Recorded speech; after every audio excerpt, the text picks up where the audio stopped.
palestra. E dia 13 é dia da economista, né, gente? Vocês sabiam disso? Sim. Então, essa também faz parte de uma ação que a gente está fazendo pelo dia da economista. Tá? Essa palestra também é voltada para isso. Já sei que mês que vem temos o dia do administrador. Não esquecerei dessa data também. Bom, a gente vai ter ação para o dia do administrador também, tá? A gente está começando aí uma aproximação, uma parceria muito legal com o Conselho Regional de Economia aqui do Distrito Federal. Então, a gente trouxe aqui hoje uma palestra, né, para vocês voltada na temática de mercado de capitais, para a gente conversar um pouquinho. E eu vou apresentar o nosso palestrante, o professor César Augusto Moreira Bergo. Ele é graduado em Economia, Sociologia e Teologia, mestre em Finanças, especialista na área de Administração Estratégica e Governança Corporativa pela USP. Ele é pós-graduado em Administração Executiva Internacional e em Franchising. Atua por mais de 40 anos no mercado financeiro, foi executivo em Banco Federal e em diversas instituições financeiras, e diretor e presidente da distribuidora e corretora de valores. Ele é professor também do curso de especialização em mercado financeiro e de cursos e certificações da Associação de Bancos Ambima e CNE. Ele é o ex-presidente do Conselho Regional de Economia e está aqui hoje conversando com a gente. Gostaria desde já de agradecer a disponibilidade, tá, professor? Está aqui com a gente. Uma salva de palmas para o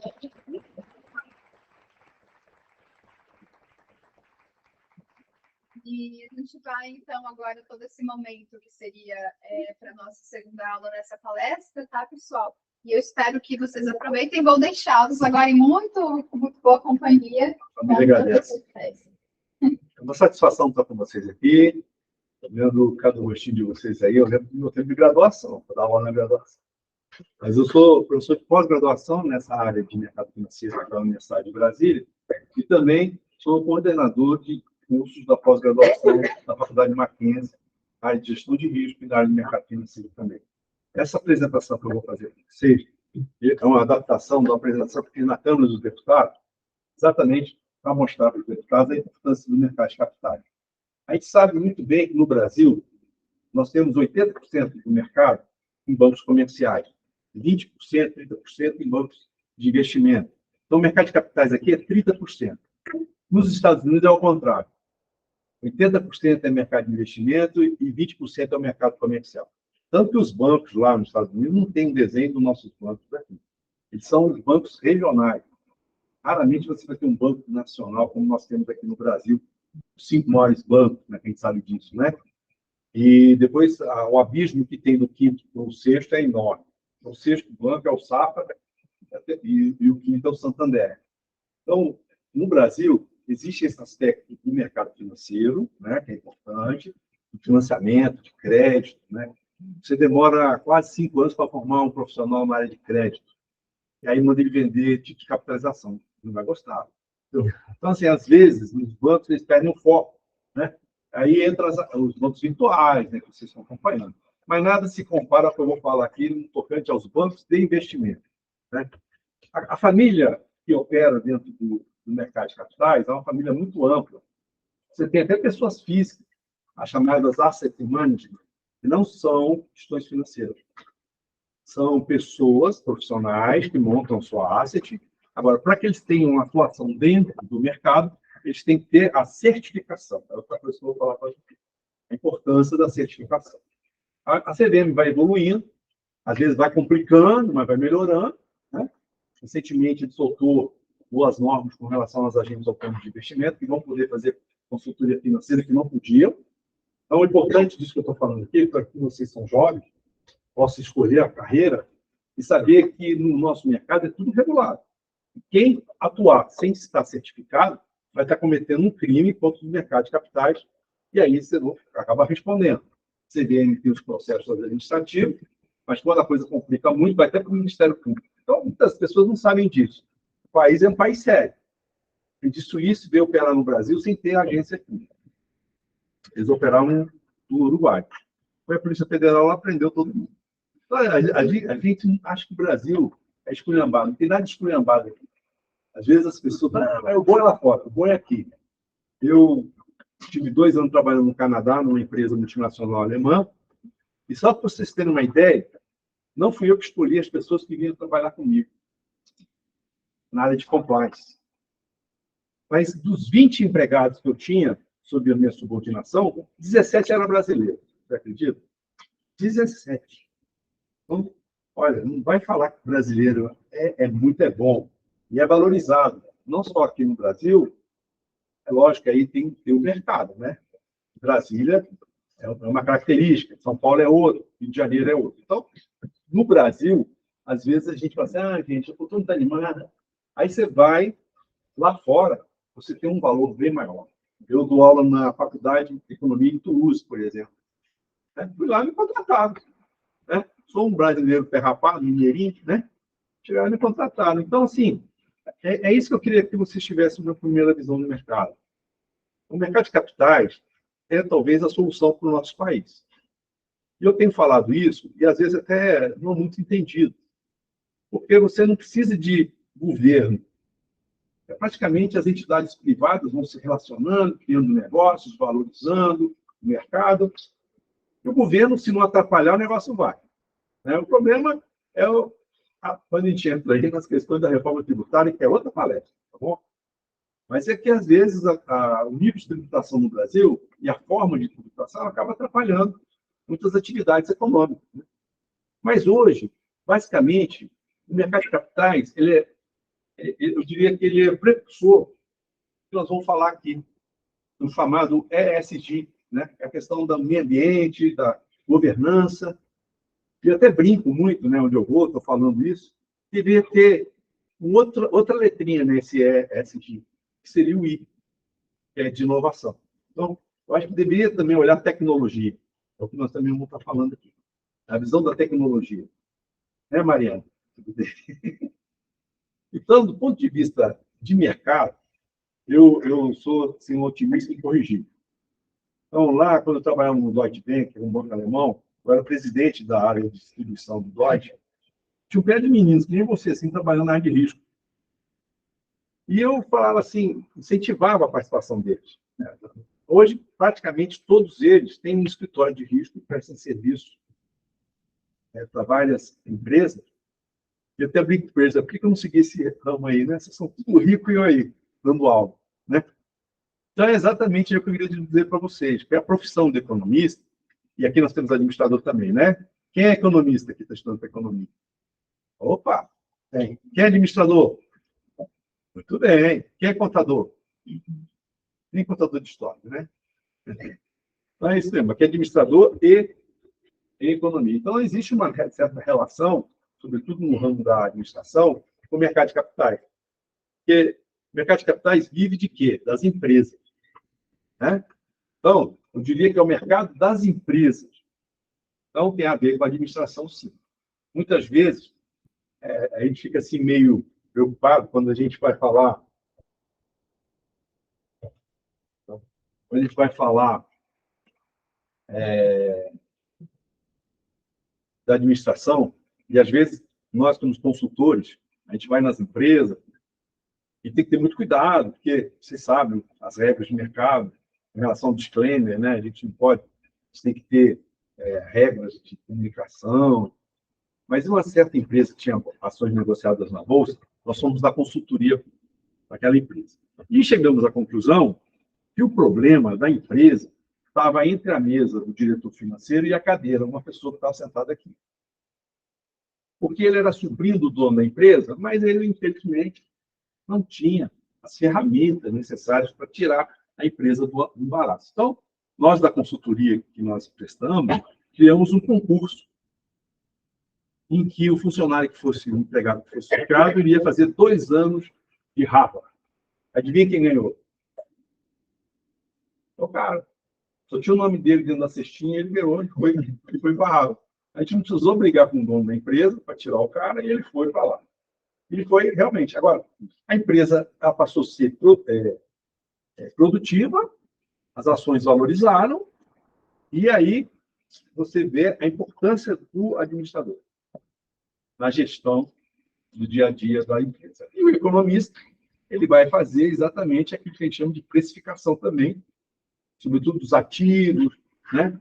e também da prospecção futura da empresa, né? Que a gente chama de perpetuidade, né? Para que ela possa continuar sendo útil na sociedade. E aí entra a nossa palestra, né? Não está ainda aqui. Deixa eu ver. Pronto. Dentro da Constituição, ninguém sabe disso, mas tem uma palavrinha lá chamada economicidade.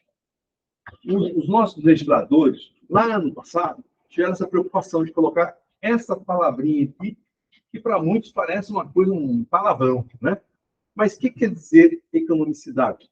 Significa que todo projeto tem que dar retorno.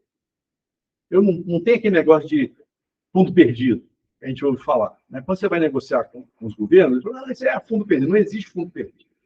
Tudo tem que dar retorno. Isso está na Constituição, é um princípio constitucional. Ou seja, o setor público ele tem que dar resultado.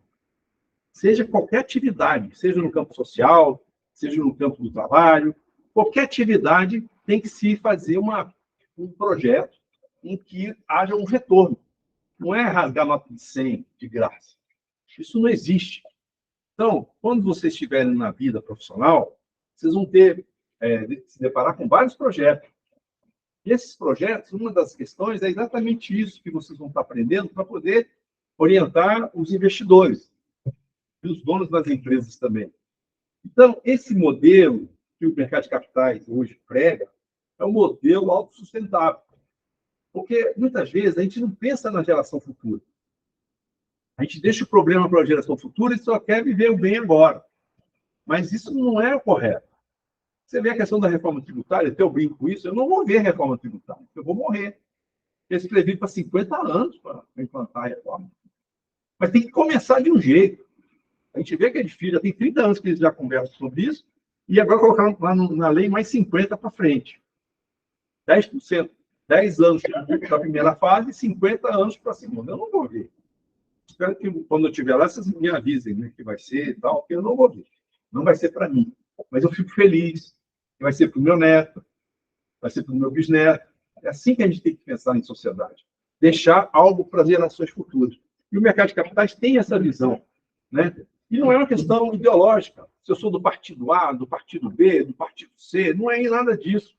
É uma questão humana. É que a gente fala, geralmente, lá no conselho, a gente discute muito, a diferença entre projeto de governo e projeto de nação.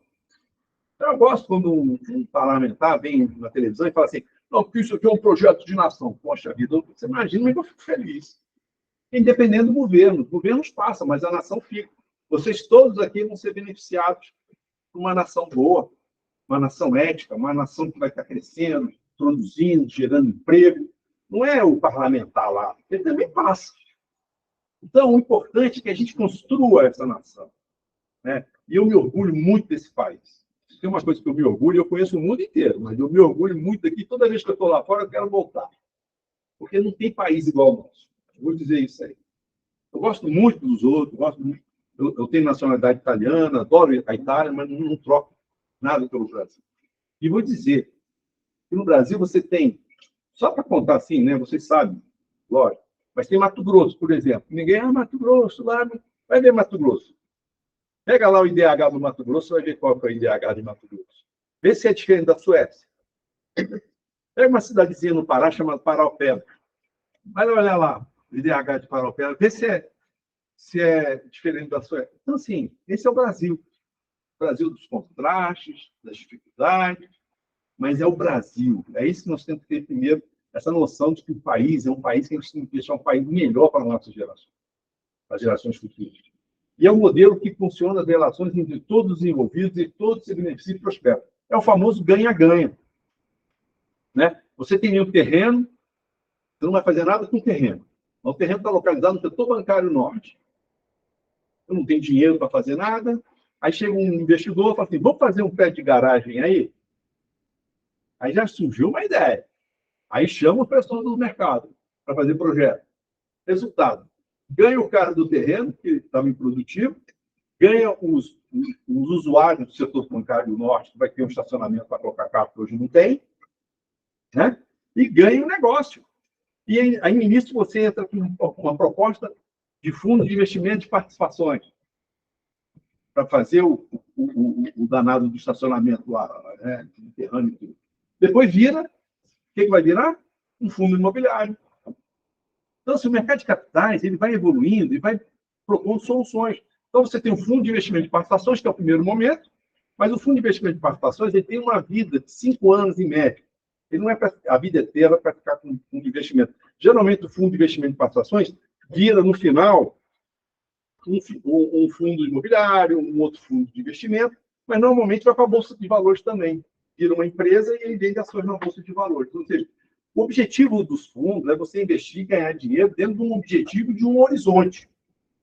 Não existe você entrar e hoje está chovendo, ó dia, ó azar, ó noite, por que eu sair de casa? Ela, né, vai ficar parado aí, bicho. Vai cair um raio na tua cabeça. Né? Então, nós temos que ser otimistas. E, nesse sentido, o fortalecimento da governança corporativa, do compliance, controles internos e risco pessoal, é fundamental. Hoje em dia, você tem as fundações de previdência, né? São obrigados os funcionários sempre, todo ano, fazer um curso de risco operacional. Antigamente era um palavrão esse negócio. Né? E às vezes você vai dar curso nos bancos, tal, aí você senta assim, como é que é o seu nome? Não, como é que é o seu nome? Camila. A Camila chega lá, pois não, Camila, como é que você é aqui no banco? Eu sou diretora de risco. Um prazer, Camila, tudo bem? Aí eu vou embora, eu volto, vou dar um curso de compliance. Camila, você aqui de novo? O que você é? Eu sou diretor de compliance.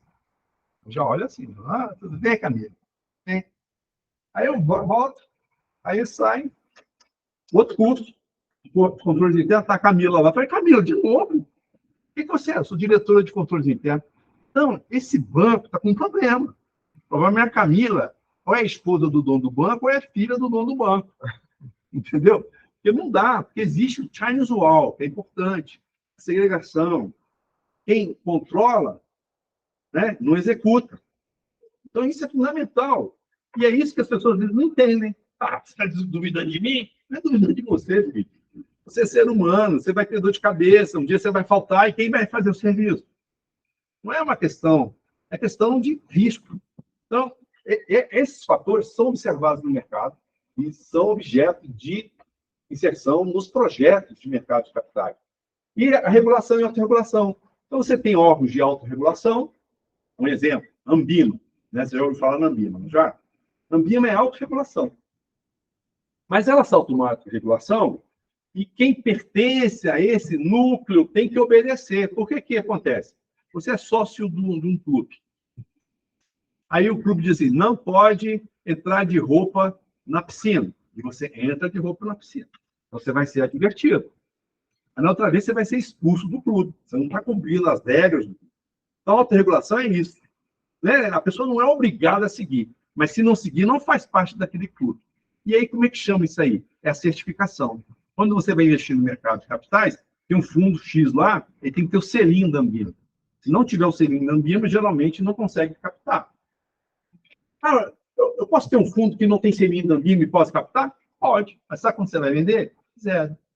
Porque hoje no mercado já existe uma cultura que tem que ter o selinho da Anbima. Entendeu? Então, essa é a autorregulação. Mas a autorregulação é tão autorregulação que, de repente, a CVM gosta e vira lei. E quando vira lei, o que acontece? Eu posso alegar desconhecimento da lei? É lógico que não estou falando dos advogados aqui, que não tem nenhum, mas não posso. É princípio legal. Eu não posso alegar desconhecimento. E aí, se você descumprir uma lei, aí complica. Aí você vai responder, Ministério Público, não sei o quê, que a gente viu aí. Então, é importante a regulação e a autorregulação no sistema financeiro. E quero só dar uma notícia para vocês. Nosso sistema financeiro é um dos mais respeitados no mundo. É referência no mundo. Ontem o Banco Central lançou o Drex. Você sabe o que é Drex? É real digital. Né? Eu até fiquei preocupado em não ser T-Rex, né? Uhum.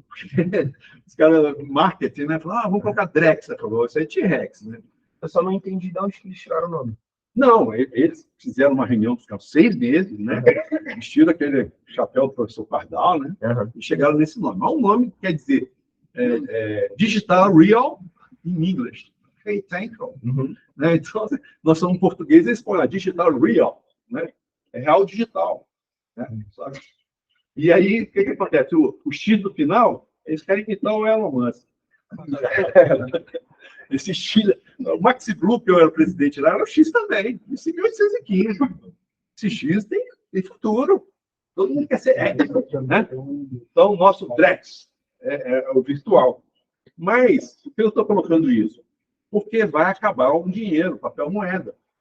Meu pai morreu tem uns 2 anos, aí minha mãe morreu também, aí nós estamos fazendo lá, pegando as coisas que ele deixou, né? E entre as coisas na gaveta, tinha uma pilha de nota antiga. O que eu vou fazer isso? Né? Pai que eu colecionava nota antiga. Eu tenho uma mesa de reunião lá na minha empresa, eu botei debaixo do vidro.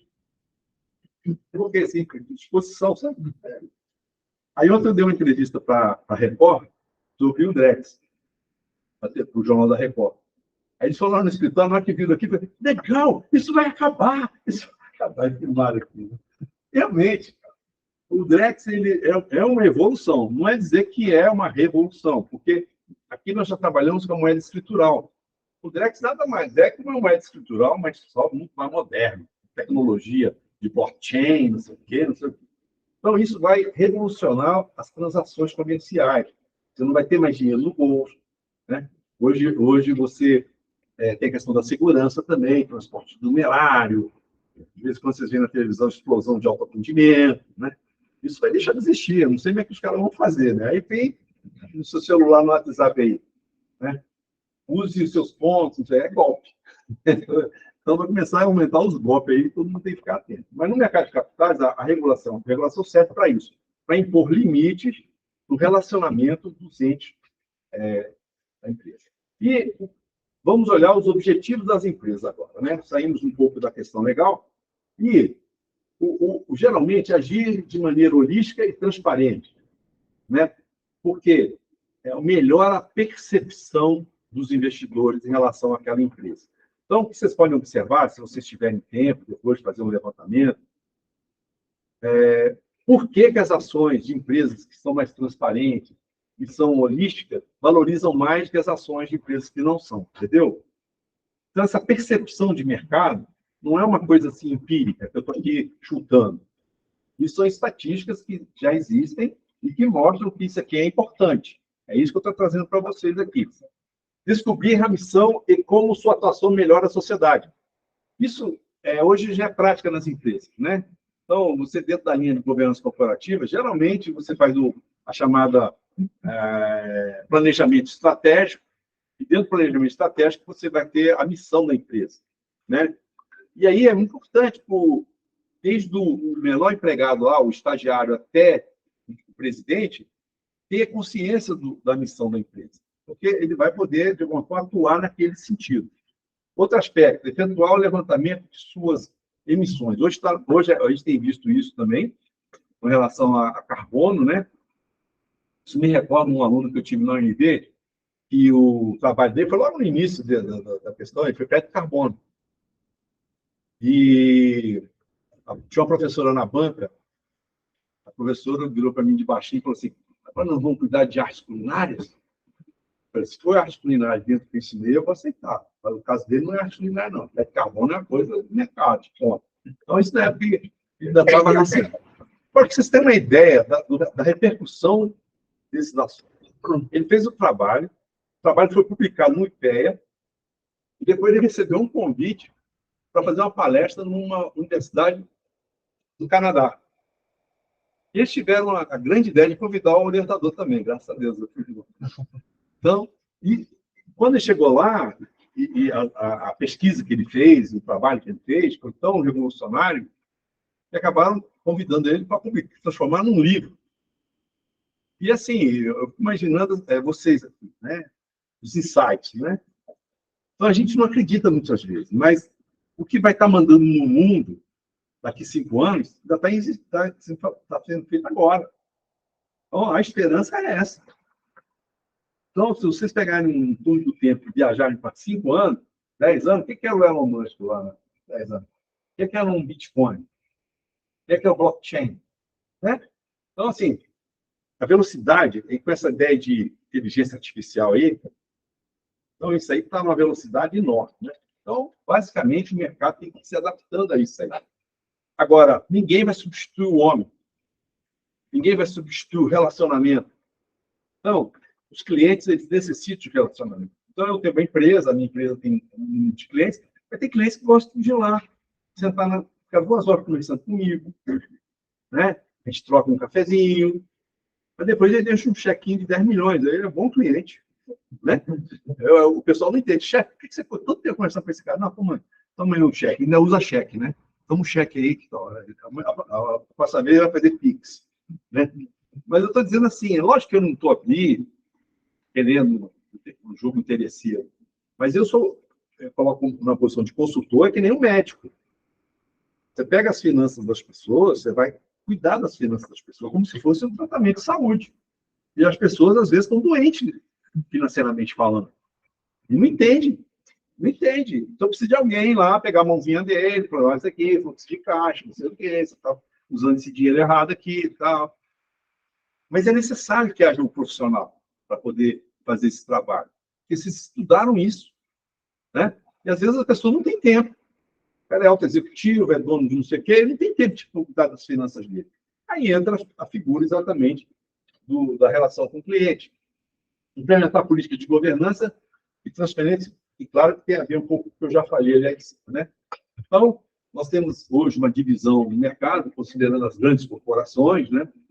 E o que a gente costuma dizer, geralmente, e quem trabalha muito na área de consultoria internacional, não existe mais governo, existe empresa. Então, hoje no mundo, quem manda são as empresas. Você vê a Alemanha, que teve um problema lá, e não chegou no problema no nível da Itália, da Espanha e tal. Por quê? Porque os bancos lá, eles têm um sistema de trabalho diferente. Eles têm participações cruzadas nas grandes empresas alemãs. Então, os bancos são donos da Volkswagen, da Bosch, tal, entendeu? Mas isso é um sistema. Então, você vê que é um sistema, não é uma coisa assim impossível da gente conseguir fazer também, né? E hoje as microempresas, né? Você tem o MEI, né? Que é o microempreendedor individual no Brasil, que é uma facilidade você abrir uma empresa, né? Agora, não confundir essa tal de pejotização, né? Às vezes você vai ser empregado de alguém quer que você seja uma pessoa jurídica. Tudo bem. Em alguns casos, realmente, o tal de freelancer vale a pena. Mas a pessoa tem que pensar no contexto, né? Hoje é difícil você pensar numa empresa que você vai entrar novinho e vai sair velhinho, né? Eu entrei no Banco do Brasil com 14 anos e eu saí com 46. Mas hoje é difícil, né? Você ter uma empresa que vai te dar essa... Então, muitas vezes, eu parti para a minha solução privada, né? Montei minha empresa e a empresa está indo bem, graças a Deus. Mas é fruto também do que eu aprendi lá atrás, né? O importante é isso aí. O desenvolvimento sustentável, a qualidade da gestão dos processos, com a natural observância dos princípios de governança, possibilita ganhos exponenciais na eficiência de todo o sistema econômico. Isso eu não estou falando para vocês empiricamente. Isso é comprovado. Melhora mesmo os processos, né? Os investimentos em meio ambiente também, saúde, segurança, prática trabalhista e no desenvolvimento da comunidade local, são importantes vetores de tendência observada. Então, hoje em dia, se você pratica algo, um tipo de negócio, você tem que ter mão de obra escrava, vamos dizer assim, não cabe, né? Não cabe. Então, realmente, a gente tem que olhar todos esses aspectos sociais. Eu tenho uma experiência que eu vi lá em Mato Grosso, né? Um dono de tipo uma pousada, vamos dizer assim, e ele construiu uma mini cidade para os funcionários dele, para ter qualidade de vida. Então, é no meio da selva, mas eles têm uma cidade toda funcionando lá, com tudo que você imaginar de positivo. Então, você vê a visão do empresário. Ele não quer tirar só o lucro lá. O que acontece? Esse cidadão que mora bem ali, tá, ele vai tratar bem o hóspede, né? E o hóspede vai voltar. Como eu falei, esse negócio do cashback que querem criar aqui na reforma tributária. Cashback é uma boa ideia, mas tem que ser meritória. Então, lá em Portugal, você sai, está um setorzinho que diz assim, receba de volta o imposto que você pagou aqui, você não é residente, né? Você vai lá, mostra as notas e pega o dinheiro de volta. Aí você fala, eu vou voltar para Portugal, né? Cara, vou gastar mais dinheiro aqui e tal. Então, assim, eu acabo incentivando, alimentando, retroalimentando a situação. Então, é assim que a gente faz também na questão das questões sociais. Melhora a reputação das empresas, com excelente dimensão nas dimensões regulatórias, como a gente mencionou. Outra questão aí nós tivemos um caso da Vale, né, em relação à redução de acidentes ambientais, o preço que ela paga até hoje. Para vocês terem uma ideia, a Vale é a segunda maior mineradora do mundo. E é parceira da primeira, BHB. Então, ele vê o que aconteceu com a reputação. Então, um dos riscos que hoje a gente analisa é o risco de imagem, o risco de reputação. Quando você analisa um projeto, você tem que olhar isso também. Eu digo que, é o que eu estava comentando aqui, qual o maior patrimônio de um banco, vocês sabem dizer? Para mim, assim, agora, na Segurabilidade. Hein? Segurabilidade. Exatamente, a fidúcia. Você falou bem. Eu digo que deixar de dizer, você também falou, vocês todos falaram. Mas eu quero dizer o seguinte, digo que perder a confiança, acabou o banco. Então, não é o funcionário, não é o dinheiro, não adianta ter muito dinheiro. Se perder a confiança, exemplos, nós temos muitos para contar aqui, que eu não vou estender, mas vocês sabem disso. Então, basicamente, o que eu quero dizer, o profissional de mercado de capitais, ele também é um profissional que depende muito da confiança, da fidúcia, né? O ciclo virtuoso também tem impactos indiretos.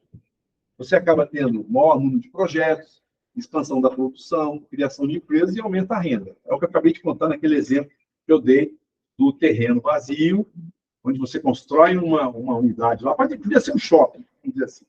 O que acontece normalmente?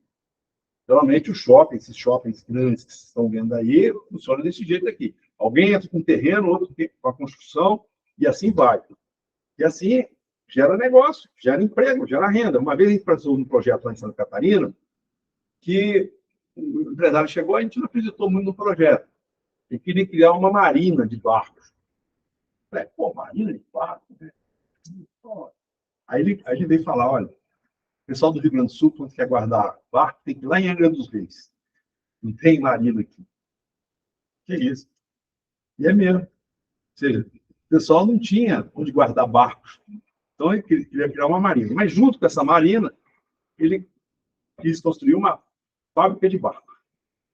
E, junto com essa fábrica de barcos, ele construiu um tipo Alphaville, né, com prédios de luxo, casas de luxo.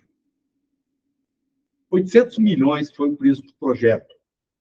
Só para ter uma ideia, não vou falar o nome da empresa, uma empresa comprou por 2 bilhões. Antes de sair do papel. 800 milhões foi a ideia. Só para vocês terem uma ideia disso aqui, do potencial.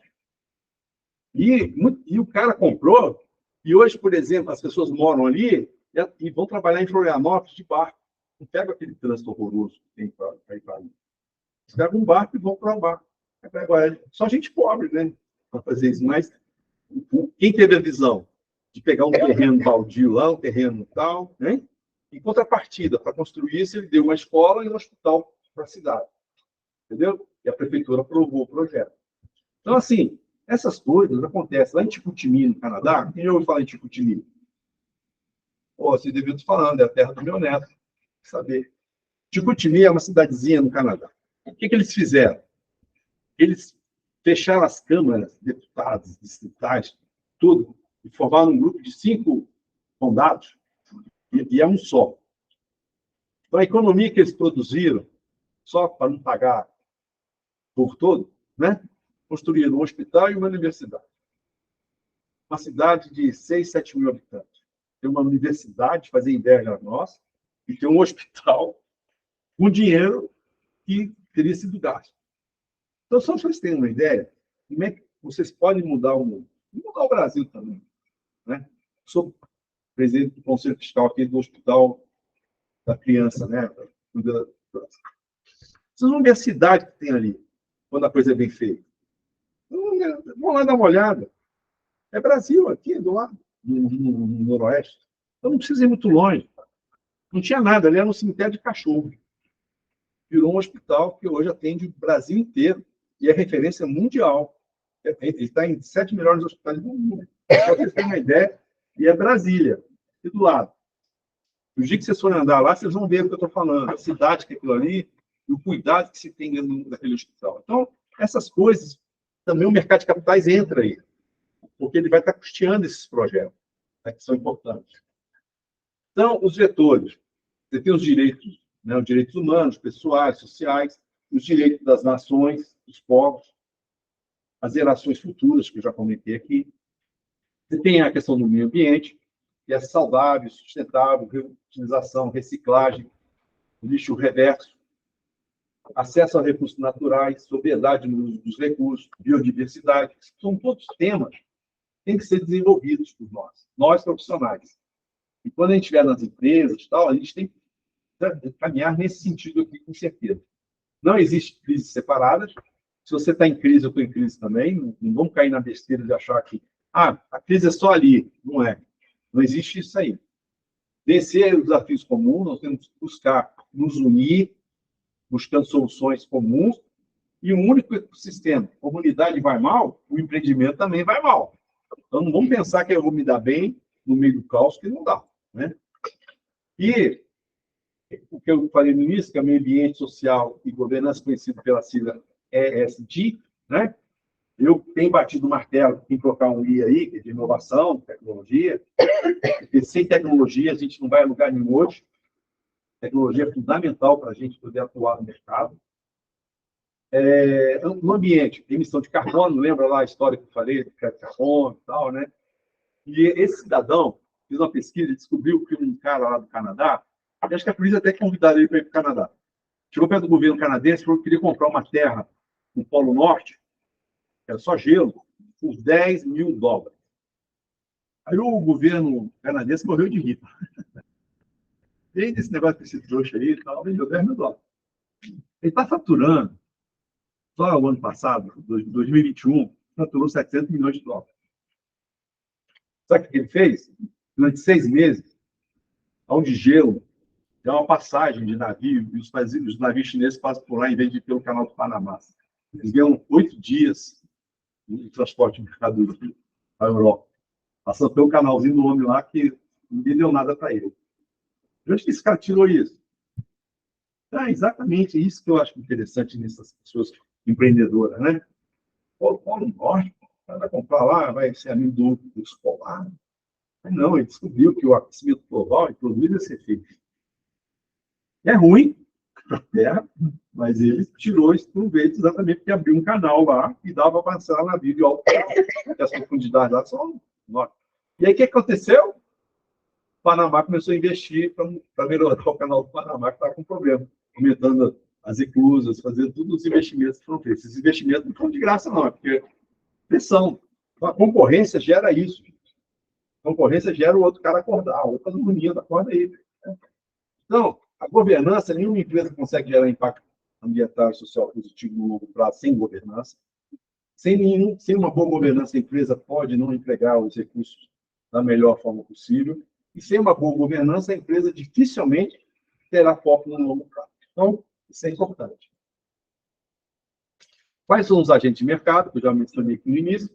É o banco de investimento, seria, para mim, qual é a diferença de banco de investimento e banco comercial? Hoje é que o banco de investimento não emite moeda. O banco comercial emite moeda. Né? Agora, com esse Drex aí, não sei como é que vai acontecer. Mas hoje, tira uma fotografia hoje. É por isso que no Brasil os bancos tendem a ter a reserva fracionária maior do que nos outros países, porque eles são mais conservadores. Na verdade, assim, talvez não seja os bancos, né? Uhum. O Banco Central. Sim. Por conta exatamente de um passado recente. Hiperinflacionário. É exato, né? E questão também que nós fizemos dever de casa e o mundo não fez. Uhum. Nós tivemos o PROE e o PROES lá em 1994, e acabou que o Brasil passou ileso na crise de 2007, né? Porque os bancos os bancos ruins todos quebraram. Então, para aumentar a questão da segurança do sistema financeiro, o Banco Central ele exige uma reserva bancária um pouco acima do que poderia ser Mas só que eu acho que a tendência... Nossos bancos operam, tipo, 40%, né? Aí vai muito também do default compulsório, né? Uhum. Porque o que acontece? Hoje, para você ser um banco, teoricamente, você tem que comprar uma patente. Então, você chega no Banco Central, só que não existe para vender. Uhum. Então, geralmente, você compra outro banco. Então, é leilão hoje, né? Então, esse dinheiro vai para a reserva. Aí, o Banco Central faz a prática monetária, que a gente chama a terceira medida monetária, que é a questão da reserva bancária, que é prestar para os bancos, caso eles tenham dificuldade, e uma taxa de juros diferenciada, porque para evitar. Se o Banco Central não quer que os bancos usem o dinheiro, ele aumenta a taxa de juros. Então, essa exigência de depósito é para a questão de solvência mesmo do sistema. Né?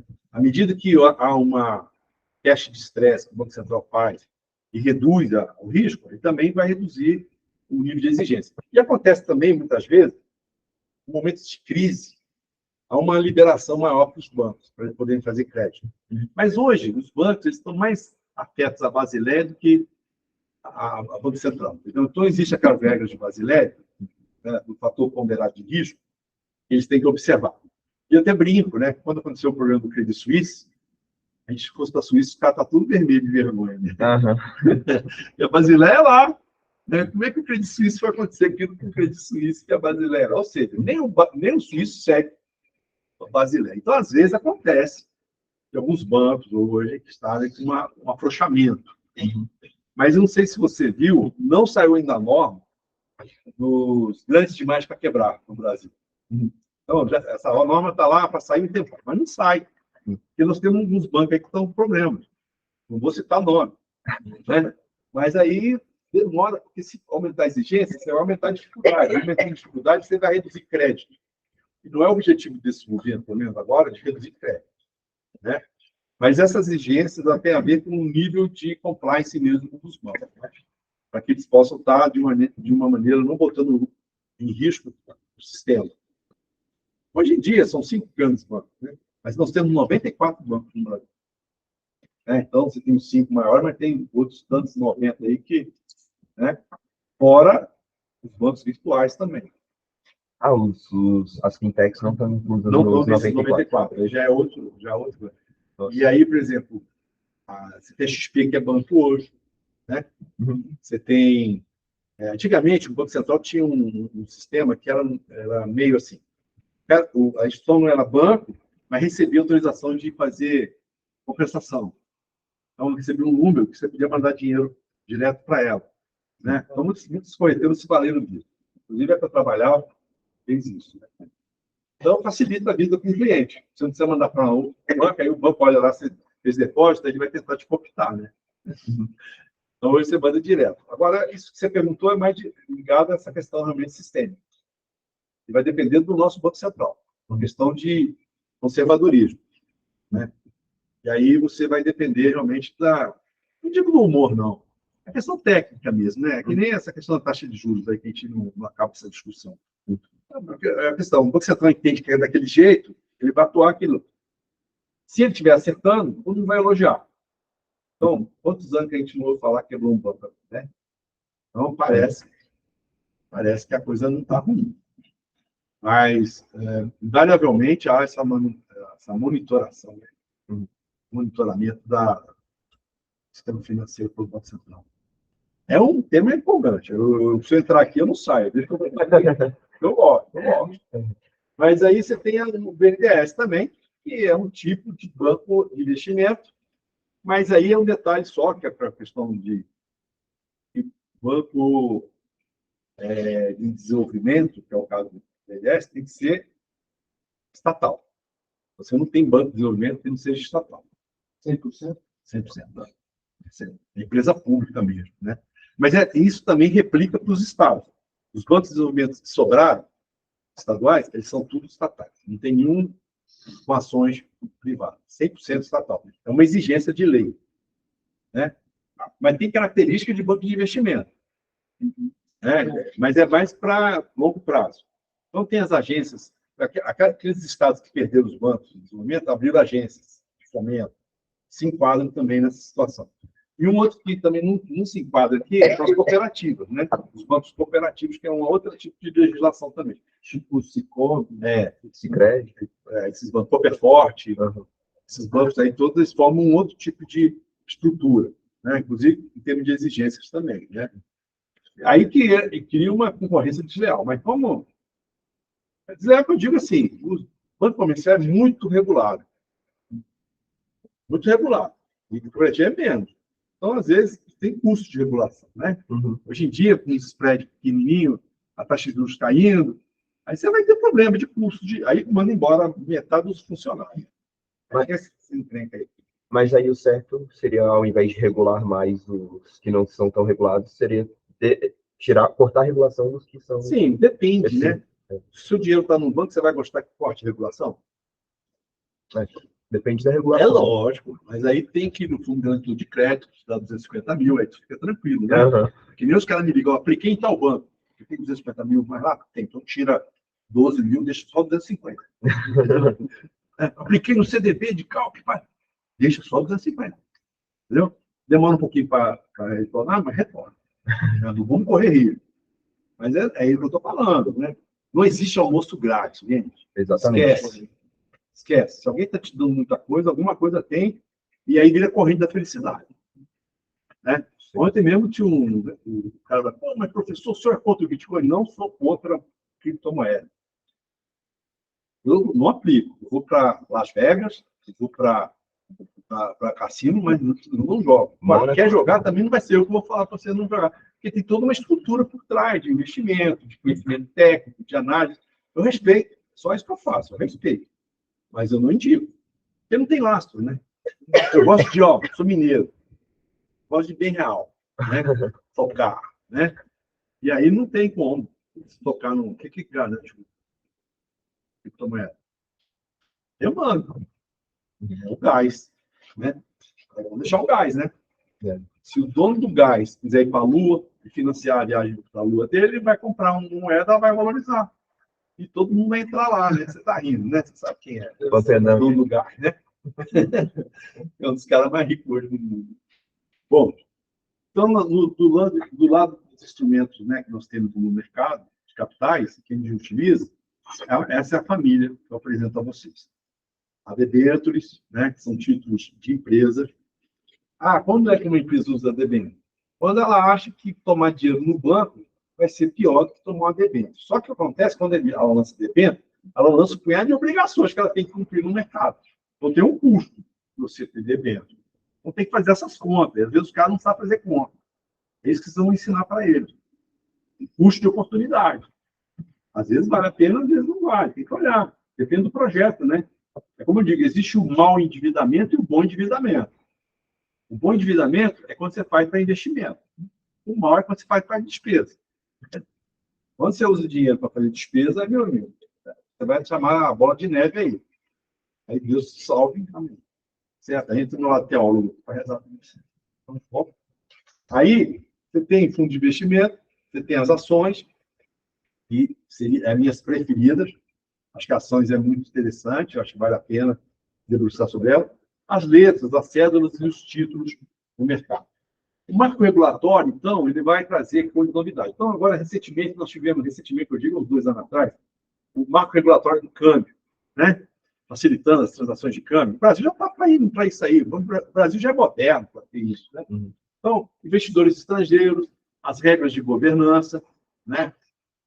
Eu sou do princípio que não deve mudar a regra do jogo rolando, né? Você começou a jogar, tem que manter. Então, a CVM, ela olha muito isso, né? Os fundos de investimento, eles pedem para você ter o regulamento, né? Os documentos que vão dar, de alguma forma, informações sobre o fundo, e vai ser estático, né? Não muda. Porque você vai tomar as decisões de investimento, precisa da regra de governança.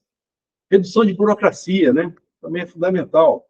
Aumento da transparência, reformas são fundamentais para reduzir o risco soberano. Então, tanto que vocês veem que foi aprovar a reforma do novo arcabouço fiscal e também o início da reforma tributária, já melhorou o ambiente do Brasil lá fora, né? O risco do Brasil começou a cair, né? Aumentou as notas.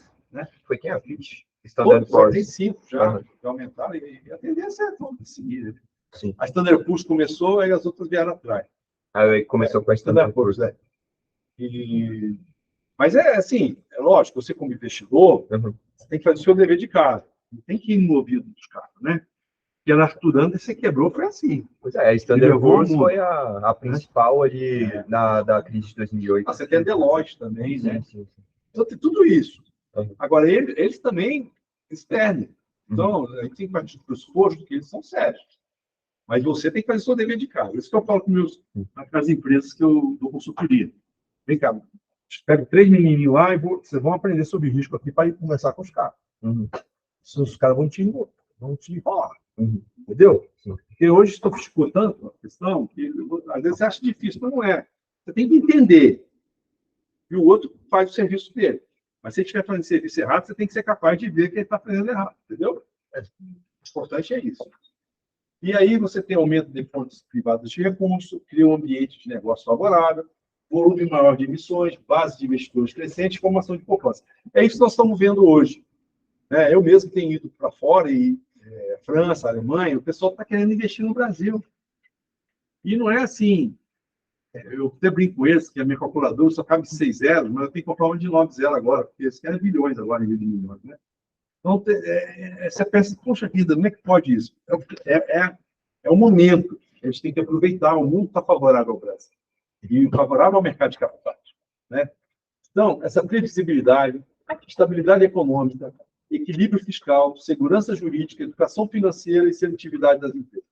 O governo lançou agora o tal de desenrola, colocou lá facultativo a pessoa ter educação financeira. Eu colocaria obrigatório. Né? Inclusive, a gente tem trabalhado no conselho com relação à educação financeira, vai ter uma live, né, sobre o que a Tamara vai fazer sobre educação financeira, para formar vocês, para vocês virarem profissionais de educação financeira. Eu mesmo fui contratado por um banco agora para fazer um ciclo de 9 palestras para os clientes sobre educação financeira. Você vê que está mudando, né? E abre o mercado para vocês também. Porque, enquanto vocês estiverem trabalhando, vocês podem dar uma aulinha, né? Ó, hoje vai dar conta. E aqui, ó, você tem, como eu falei, alongar os prazos de emissão, né? Então, o país passa a operar no longo prazo, né? É fundamental. Essas outras questões também, isso aqui, ó, ultimamente tem muito esses fundos estruturados, né? Porque geralmente é o que o mercado de capitais trabalha. O ambiente de negócio, quanto maior o grau de estabilidade e previsibilidade, maior será a presença do ferramental de mercado de capitais como do desenvolvimento e geração de empregos e renda. Eu queria dizer para vocês que não existe isso aqui. Ô, César, o mercado vai para onde? Não é assim. Também não tem bola de cristal. Peraí, gente. É tudo detestando a incerteza e gostando do risco. Porque o risco a gente pode medir. A incerteza não. Então, desde que haja risco para a gente medir, eu me recordo de um episódio que aconteceu de um banco, e quando aconteceu aquela Torre Gêmeas, tinha uma ordem para fechar o escritório do nosso banco, lá na Torre Gêmeas, ia custar 60 milhões de dólares. Para eu fechar. Ia pagar a indenização, ia ter que devolver equipamentos, essas coisas todas. Ia custar 60 milhões de dólares. E aí a gente estava conversando, tal, passou assim, uns 15 dias, aconteceu o negócio da Torre Gêmeas. A gente está tomando um café da manhã, e o diretor de risco, de repente, viu aquele negócio batendo no prédio, levantou. Ninguém entendeu que ele levantou, e a gente estava vendo, achando que era um acidente aéreo, né? E ele já não estava na sala quando o segundo avião... Você estava em Nova York no dia? Foi em Nova York. Não, nós estávamos na reunião de diretoria lá em São Paulo, Tá. e o telão mostrando a CNN. A gente colocava sempre na CNN de manhã, então no café da manhã, um telão lá. Nós éramos um telão enorme. Eu não vou falar aqui o tamanho, porque era um telão lá, mas nós éramos... Só a Rede Globo nós tínhamos esse telão. Nós não sei o tamanho do vídeo. E nós estávamos vendo essa televisão, e aí o menino levantou. E aí ninguém entendeu, tá? Levantou, estava no café. E aí, quando bateu o segundo avião, ninguém teve dúvida do que está acontecendo, né? Aí nós já estávamos aqui. Só que esse cara tinha lá arrediado a posição do banco todinho. Ele fez o head. Ele tinha feito o head no primeiro avião. E no segundo ele não tentava fazer head. Ele despencou o mercado. Entendeu? Então, só para vocês terem uma ideia, o que é o cara, né? O cara que pensa, né? Eu estava lá olhando, achei, poxa, o piloto barbeiro, né? Aí o outro, né? O outro vai sem graça, né? Aí veio o outro, falei, não, gente, isso aí é coisa grave. Aí depois passei o terceiro ainda, que foi lá em Washington, né? Aí falei, pô, cara, e aí, logo passou isso, a preocupação com o nosso escritório lá, que tinha alguém no escritório. né, que ficava na Torre Gêmea. Aí ligamos, aí não tinha ninguém, porque eles tinham saído para comemorar o aniversário, viu, gente? Comemora o aniversário, que é importantíssimo. Tá? Eles resolveram passar num determinado lugar para comemorar o aniversário. E chegaram depois, que o negócio já estava... Ainda bem que não ficaram lá também, porque quem ficou morreu. Pegou aquele tóxico lá e acabou morrendo todo mundo de câncer. Né? Morreu depois. Mas eu estou dizendo para vocês que, em vez de gastar 60 milhões de dólares para fechar, eu recebi 80 milhões de dólares de seguro. Ou seja, além de não gastar, eu ainda recebi do lugar que eu tinha que fechar. Né? Então, vocês veem assim, enquanto tem um rindo, tem alguém chorando. Porque no dia do World Trade Center, foi o dia que a Bolsa de Nova York mais faturou em termos de corretagem. Vocês sabiam disso? Foi o dia, e o povo saiu da Bolsa de Nova York, foi tomar pinga lá, porque está todo mundo feliz comemorando o resultado, e o negócio despencando lá. Então, eu estou mostrando para vocês, assim, o profissional não é insensível. Eu estou falando aqui porque não morreu ninguém. Se tivesse morrido alguém, eu não ia nem comentar o fato. Mas eu estou dizendo para vocês que é assim que é o mercado. As oportunidades, elas passam e não vai ter, às vezes, segunda chance. Se ele quiser pegar, pega. Eu respeito. Teve de gente que lucrou pra caramba aí comprando ativo naquele dia que teve os 2 circuit breakers, no início da pandemia e tal. E aí, ao longo da pandemia, os ativos foram se valorizando. Eu tenho clientes me ligavam. O que eu faço? Eu pego um tênis e vai caminhar. Não tem que fazer nada. Vai voltar. Então, quem viu Petrobras a R$4, está 30 hoje. Entendeu? E recuperou com margem, etc. e tal. Eu comprei a 6 Petrobras. Comprou a 6. Olha, pode falar com ele, hein? Já vendeu? Já vendeu? Já. A 6,50. Não, eu vendi a 17. Então, aqui, melhor mobilização e alocação da poupança interna. Então, o mercado de capitais auxilia nisso. Redução do custo de capital para os empreendimentos. Por quê? Porque você não tem investidor, você tem sócio. Entendeu? Então, a pessoa que entra para investir num fundo de investimento de participações não está preocupado muito com a rentabilidade financeira. Ele quer a rentabilidade do negócio. Então, ele vai multiplicar isso aí por 3, 4, 5 vezes. Isso der certo, né?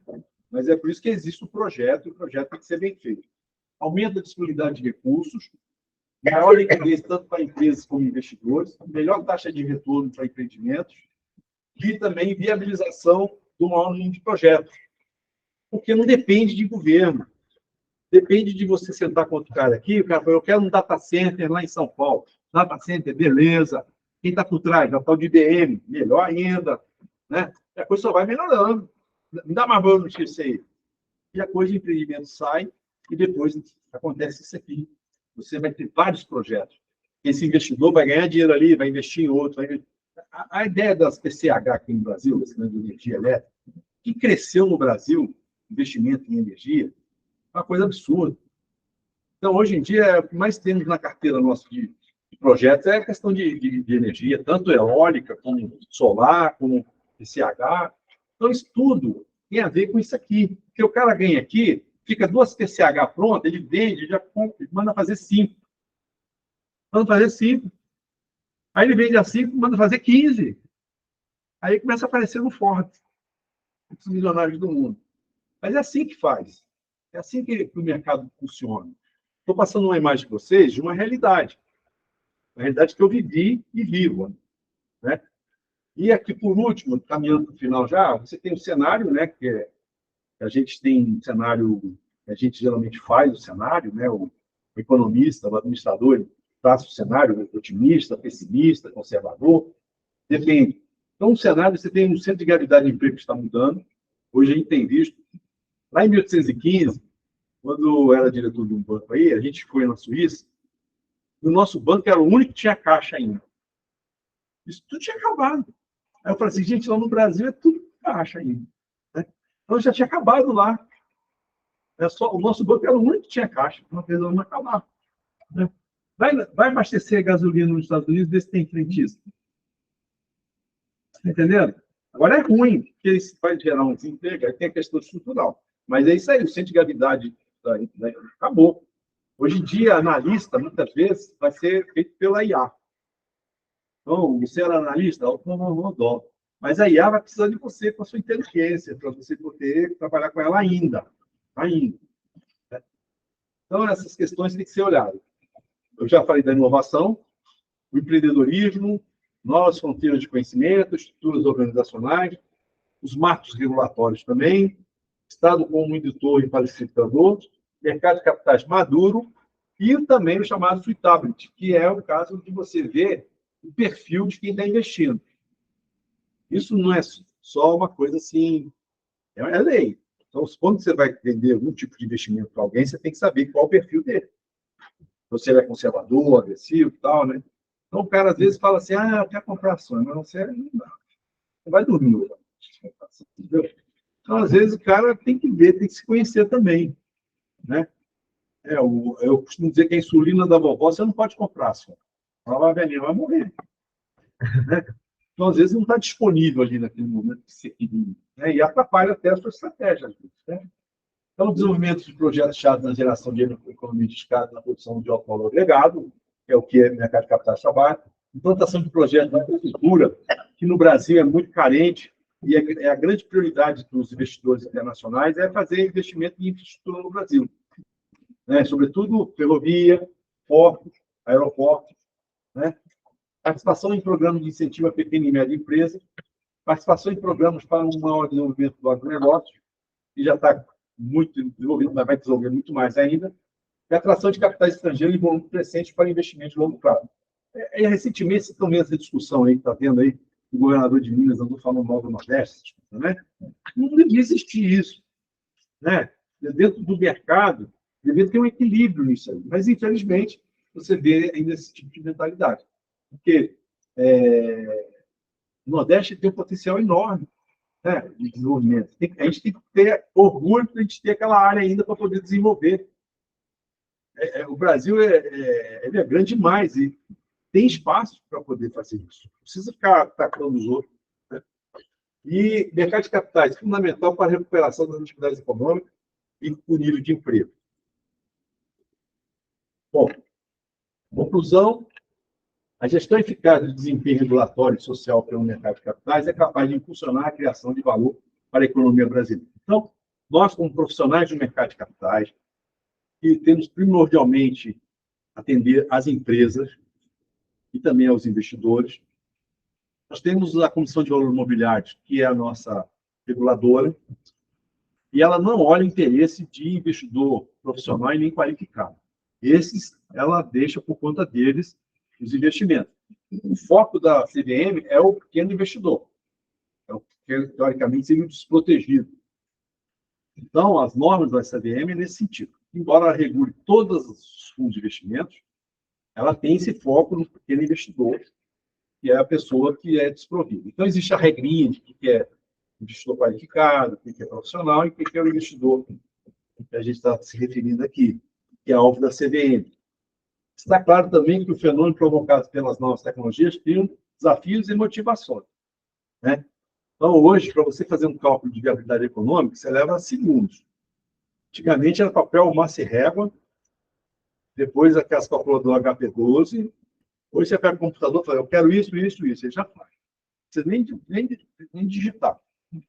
Já reconhece sua face, já põe lá que você já deixou onde você parou, e dali você continua. Né? Aquelas você pode ficar assim, sentado na calçada, mas é o que nós temos hoje. Hoje você consegue dar uma aula aqui, e o pessoal lá de cima, do Tocantins, está participando da aula, como se estivesse aqui. Ó. Eu vejo vocês assim. Eu aqui, num quadro. Então, isso é tecnologia. Tem que usar ela a meu favor, não contra ela. Se eu me colocar contra a tecnologia, eu vou ser atropelado. Então, a tecnologia é fundamental no trabalho de todos vocês.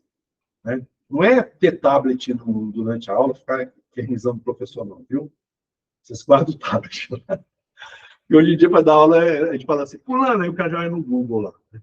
Aí já, professor! Aí, chat GPT.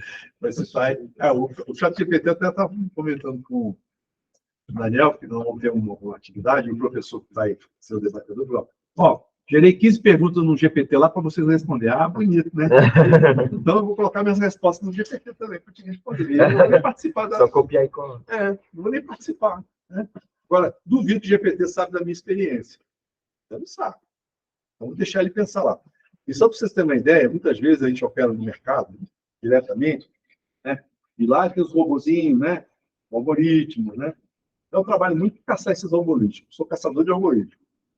De vez em quando dá certo, viu? Dia que dá certo. Quando dá errado, eu já abandono o barco. Esse bicho é inteligente, não. Às vezes, quando tem uns perdidos lá que dá para fazer alguma coisa. Viu? É bom demais. E por último, para encerrar aqui a nossa. Tá vendo? A tecnologia ajuda, mas às vezes. Tá bom. O mais significativo é que temos um mercado motivado. Vocês vão no lugar que o presidente gosta, né? Pode Faria Lima. Vai ver esse povo da Faria Lima, né? Vocês vão ver que tem um povo muito motivado e que está pronto para vencer esses desafios profissionalmente, preparado para contribuir para o crescimento da economia brasileira em bases altos.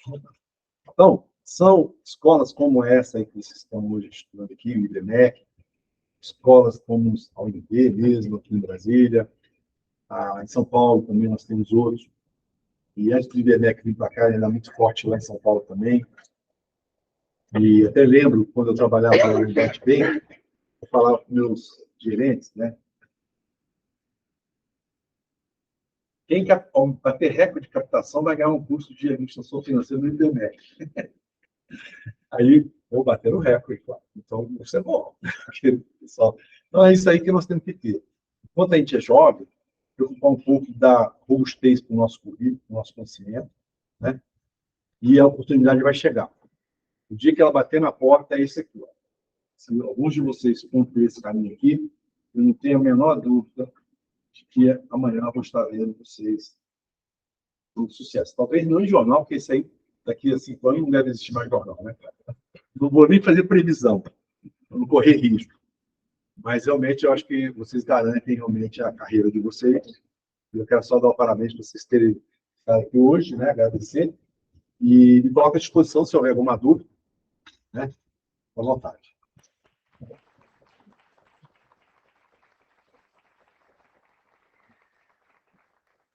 Queria reconhecer, né, Marcelo?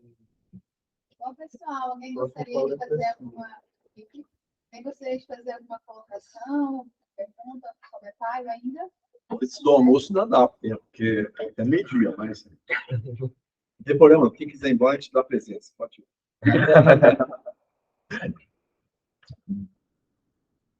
Qual foi o maior contrato que você já fez? Eu até é boa essa pergunta. Né? Uma vez chegou uns investidores para mim, falar que eles tinham 5 bilhões de debêntures da Vale do Rio Doce, para eu poder negociar para eles. Eu brincando com eles, falei assim, não, faz o seguinte, leva para tua mãe, leva para o teu pai, porque isso é muito dinheiro. E, assim, debêntures de Vale do Rio Doce é dinheiro. Mas projetos mesmo, eu já peguei projetos de 2 bilhões de venda, né? De venda, de captação. E hoje em dia, a gente fala bilhão com uma facilidade, né? Realmente é uma dificuldade. Mas geralmente o profissional, como eu, a gente atua no projeto. Então a gente vai receber um percentual de sucesso. Se o projeto performar, eu ganho. Se não performar, eu não ganho. Então eu trabalho geralmente no que a gente chama de sucesso. Né? Eu não cobro taxa de performance, não cobro taxa de administração. Existe um valor de contrato que a gente firma, que é para custear as viagens, estadias, não sei o que não for necessário. Mas a gente trabalha muito na questão de sucesso. Ou seja, se o empreendimento for para frente, eu ganho junto. Né? E aí é por conta da alavancagem. Porque se eu receber um valor fixo, eu não ganho com o negócio. E eu ganhando com o negócio, eu me empolgo. Eu quero que o negócio dê certo. E aí eu vou ganhar na alavancagem. Então, do ponto de vista de projeto, a gente, hoje em dia, na média, os projetos de pequeno porte estão na faixa de 30 a 40 milhões. Né? E projeto de grande porte, você tem projetos até de 2 bilhões. Mas acima disso aí eu não já pode trabalhar. Normalmente lá fora, eles querem fazer investimento na área de meio ambiente. E na área de meio ambiente, geralmente, é na faixa dos bilhões. Só para você ter uma ideia, a minha empresa, ela chamou Openinvest. Tem uma Openinvest na Califórnia. E a Openinvest na Califórnia foi vendida para o JP Morgan. Só de captação, no ano passado, eles fizeram mais de 15 bilhões de dólares. Então, só para você ter uma ideia como é que esse mercado, você não pode ser mais local, você tem que ser global. Entendeu? Porque é que nem o que eu falo para os meus estudantes. Muitas vezes, Brasília é muito bom, né? Tem concurso público, essas coisas, mas não é para você viver de mercado de capitais, que aqui não tem, assim, diria, como você crescer muito nessa área. Então, hoje, aqui no Brasil é São Paulo, né? Mas tudo bem, Rio de Janeiro também tem alguma coisa, Belo Horizonte, Porto Alegre, aí vai. Mas os projetos, muitas vezes, quando você coloca no mercado, eles vêm até você, né? No início, você tem que se juntar a outros, você não vai entrar como gestor do projeto, você vai entrar na equipe. Aí você vai fazendo seu nome. Depois você vai fazer voo solo. Aí vai aparecer as oportunidades, né? Sua área é economia? Mudar para lembra. Beleza, porque eu até brinco, né? Às vezes eu chego em determinada situação e falar, economista-chefe. Vamos fazer, é formado em quê? Engenharia. Então tem que mudar o nome do setor. Você não chama economia-chefe, não. Aí você põe assim, engenharia, engenheiro-chefe. O que você vai pensar que o cara faz? Manutenção, construção, né? Então é o seguinte, eu não tô... Essa cara é pedreiro. Mas só que tem um detalhe. Só que tem um detalhe. Hoje em dia, nos Estados Unidos, praticamente não existe graduação em economia. Você só faz um curso e depois vai fazer especialização. Por isso que nós, no Conselho, aceitamos o registro hoje de mestres e doutores em economia. Apesar deles não terem a graduação, eles podem ser registrados no Conselho como mestres e doutores em economia, porque eles são economistas. Se você pegar o valor econômico, pega hoje aí, e marca com um amarelinho, nome de economista, aí vai ser a profissão que mais vai aparecer. Mas é a profissão que as pessoas não são. Todo mundo se dá o título de economista e não é economista. O nome é isso aí. Aí você fala assim, puxa vida, aí o conselho atua. Entendeu? E, cara, você é economista, né? Vamos fazer registro, né?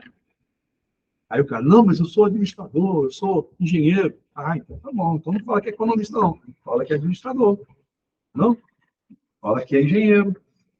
Porque, assim, existe essa questão que, por isso que os conselhos são importantes, tanto a administração como contabilidade, eles atuam na defesa da profissão de vocês. Amanhã, quando o BNDES fizer um concurso e fazer que nem fez outras vezes aí, copiar a lei do economista e no final falar que só aceitava engenheiro, o conselho pega, vai lá, vem cá. Eles mudam. Porque, assim, você quer contratar engenheiro, então não vai copiar a profissão de economista e falar que é engenheiro. Pois não, se queria fazer a pergunta.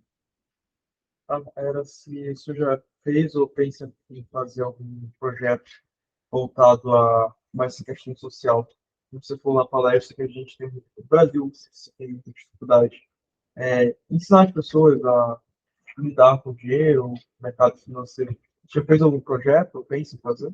Na verdade, assim, eu tenho um lado, até às vezes o pessoal brinca comigo e fala assim, agora vamos falar lá do sociólogo aí, né? Eu sou sociólogo também. Do ponto de vista da empresa, o que nós falamos aqui agora, geralmente, num projeto, a gente tem que encaixar a questão social. Né? Então, já teve casos de projetos que você tinha analfabetos trabalhando, aí então pegou um trabalho de alfabetização, depois fizemos um trabalho de educação, que existe aquele analfabeto funcional, o cara que não consegue nem ler. Por exemplo, no mercado financeiro existe uma certificação. Às vezes eu dei um curso aqui, você tinha 90 pessoas que nunca tinham ouvido falar em banco. Eu falei, como é que vai passar na certificação, né? Uhum. E aí eu peguei 90 pessoas e nós fizemos um curso, e as pessoas todas foram certificadas. Entendeu? Então, a gente tem que, no meu caso, tenta aproveitar o meu carro-chefe. O carro-chefe é um. Eu não vou ficar me perdendo em outras coisas. Tem gente melhor para fazer, entendeu? Então, se eu tiver que fazer um trabalho nessa linha, eu vou chamar alguém que tenha esse conhecimento. Eu sei o que eu sei. Então, e até o momento, ninguém ficou triste, não. Então, eu fico feliz. Agora, se eu vou pegar alguma coisa que tem alguém melhor, eu vou buscar alguém melhor.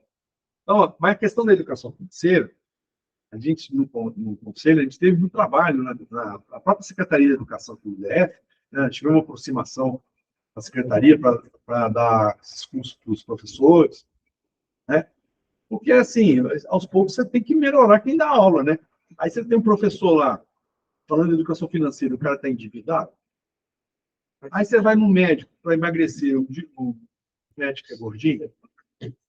Aí você vai falar assim, doutor, ele virou para mim um dia, o doutor falou assim, ó, professor, você tem que cortar o pão. Você me deu uma faquinha aí de corte. O senhor gosta de pão também, né? É engraçado que só você cortar, mas come, né? Então, o importante é que nem quando você tem um problema desse, é lógico que determinados projetos, tem muito escritório, né? Para ver a questão de viabilidade econômica, essas coisas.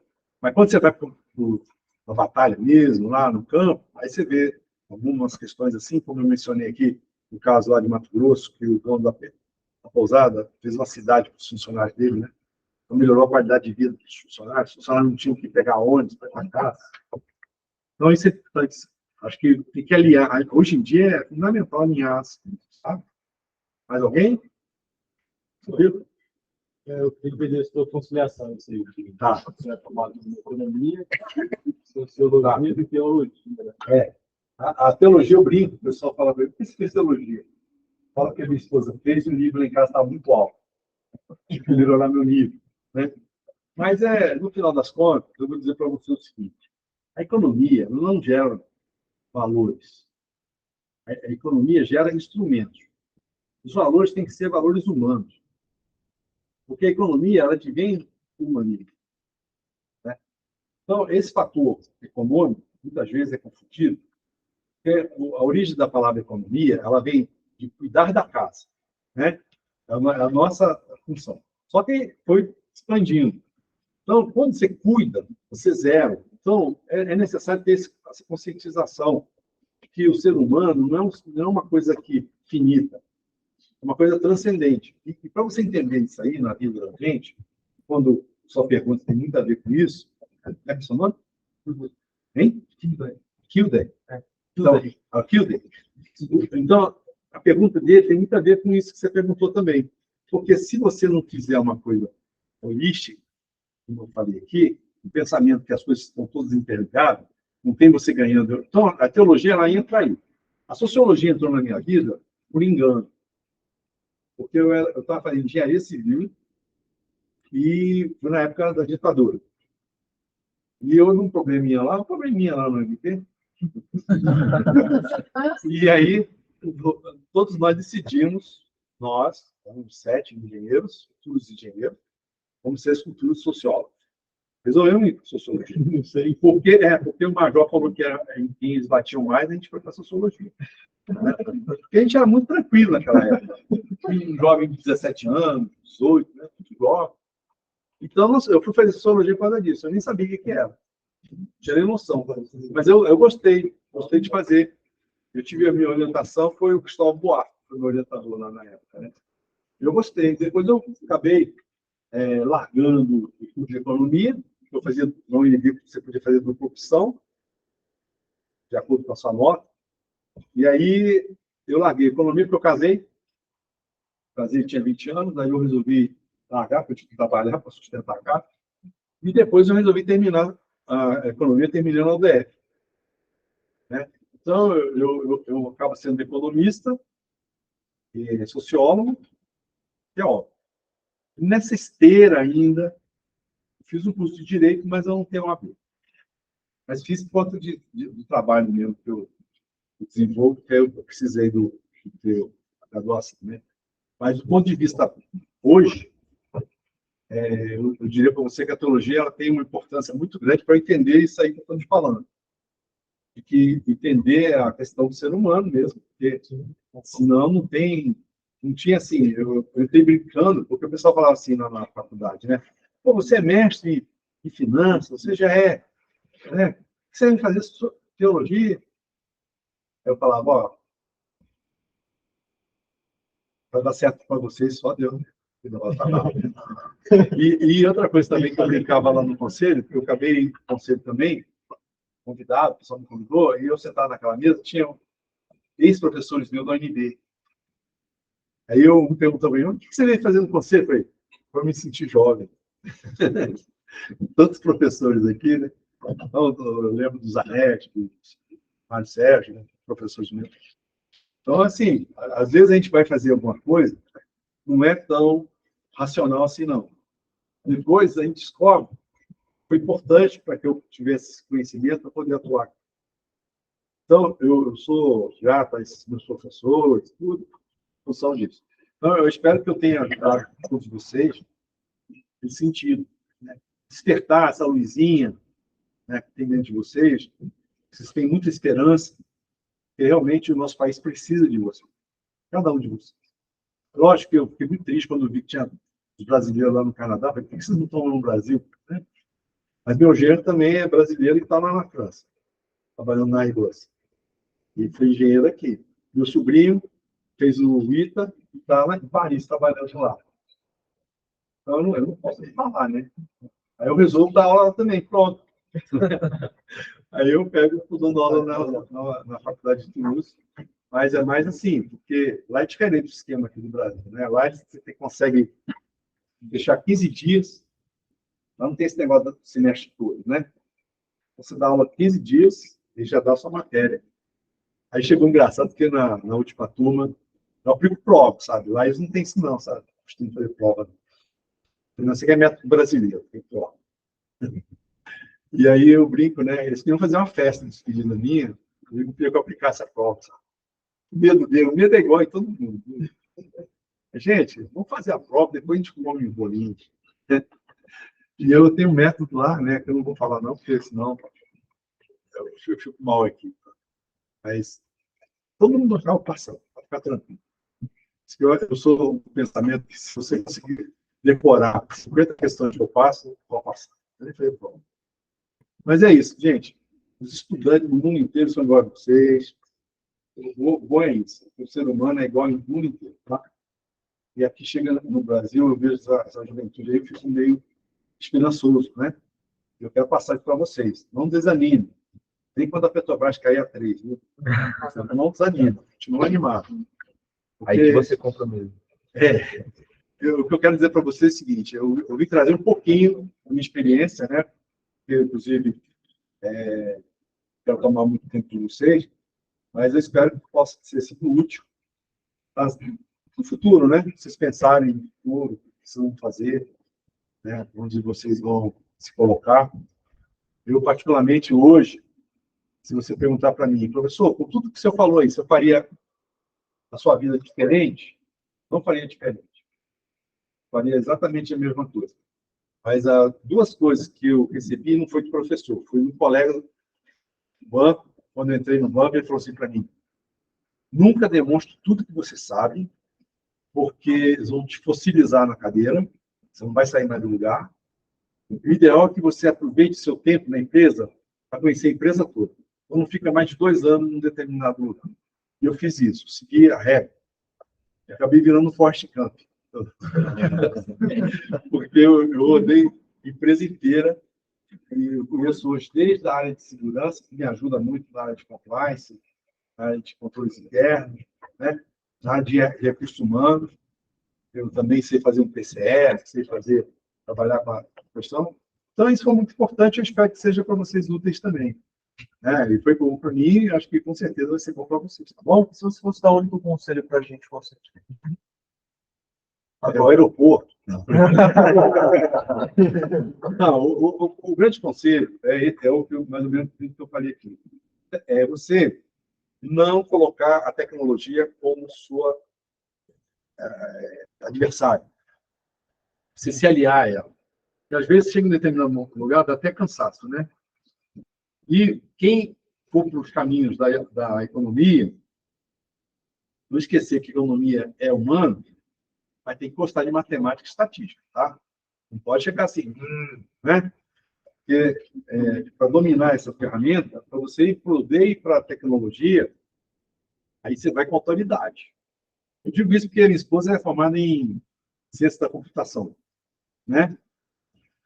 E às vezes, quando eu tenho dificuldade no computador lá, ela chega, o que é só isso aqui? Mas como é que você consegue, né? Porque, assim, você vai se especializando e aí você não cria mais dificuldade, porque o conselho que eu te dou é isso, seja amigo da tecnologia, que ela vai ser amiga sua. E vai ser importante, porque você perguntou, às vezes pode parecer bobo, mas não é não. A sua pergunta é muito importante, porque hoje em dia a gente tem essa gamificação, que eu falo assim, né? Eu só acho que tecnologia é só game. Game no sentido geral. Não estou falando só joguinho, mas estou falando, não é. Né? Você tem que entender. Quando eu falo aqui para vocês que eu consigo ver, trabalhar a questão do algoritmo, não é uma coisa empírica. Isso me veio de lá. Por exemplo, eu estava na Itália, passeando na Itália. Aí eu estava numa livraria lá, cidade chamada Padova, uma universidade muito boa lá. Eu estava passeando na livraria, um livro caiu no meu pé lá, Fibonacci. Né? Vou pegar esse livro aqui. Aí eu fui ler o engraçado, como é que é bom, entendeu? Caiu no meu pé. Eu achei que não foi uma coisa aleatória. Hoje eu uso muito Fibonacci nas análises, né? Mas eu estou dizendo para vocês assim, são essas coisas que a gente fica antenado, né? Se a coisa acontecer na tua vida, você vai saber, porque se você não souber o que busca, quando aparecer, você não vai conseguir reconhecer, entendeu? Então você já trabalha mais ou menos a sua mente para esse lado. E como você me provocou a questão da teologia, o universo conspira a favor daqueles que amam a Deus. Então, o que eu digo para você é o seguinte, mesmo que você não queira, o universo vai conspirar a teu favor. Então, você pode ter certeza que esse aspecto aí você vai cuidar. Agora, estudar, né? Participar das turmas, discussão, isso é muito importante, interagir. Isso é o que vocês vão levar daqui. Essa amizade, né?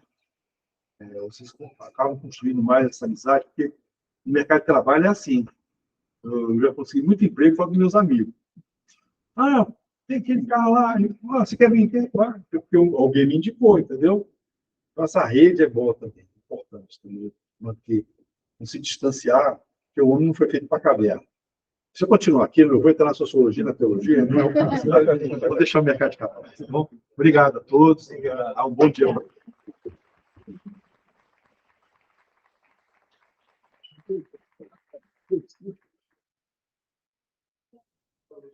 Obrigada pela sua atividade.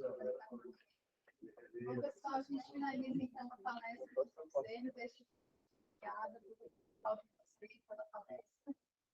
Recadinho para vocês. A integração com os calouros, ela vai ocorrer depois do início das aulas, tá bom? A gente mudou a